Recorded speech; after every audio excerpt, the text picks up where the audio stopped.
ओ बघा की आपल्या घराचं काम थांबले, पत्र घालाय बी पैसे नाहीत आपल्याकडं. आता तू कशाला टेन्शन घेत्या? मी माझ्या भाऊकीतल्या प्रत्येक घरात 2-2 हजार रुपये जरी मागितलं तरी आपल्या घराचं पत्र घालून पैसे शिल्लक राहतील. एवढी मोठी भावकी आहे तुमची? मग हायचन. मग चला की आपण त्यांच्याकडे पैसे मागूया. चल चल.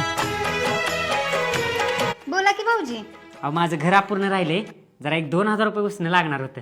अहो सकाळीच मी मेकअप वालीची उधारी भागवली. जरा घरावर पत्रा घालायचा राहिलाय, 1-2 हजार रुपये उसणं लागणार होतं.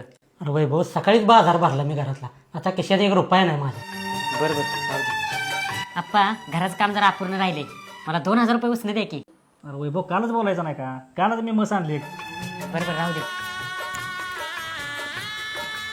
लय भावकी भावकी करत होता, एका तर भावकीतला दिलं का पैसे? अगं त्यांच्याकडे पैसे नसल्यावर कुठलं देणार आहेत ते? तसं बी आपल्याकडे पैसे नसताना आपण एवढं मोठं घर बांधाय काढले या. आता एक काम करूया, ही घर पाडून टाकूया आणि पैसे आल्यावर परत बांधू. अहो पण घर पाड्या बी कामगारांनी पैसे लागणारच की. वैभव भाऊजी, तुम्हाला पैशाची गरज होती ना, ही धरा पैसे.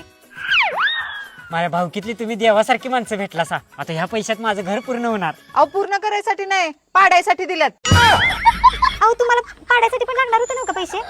बघा गावते ती का कामगार, नाहीतर आम्ही आहेच पाडायला सगळी.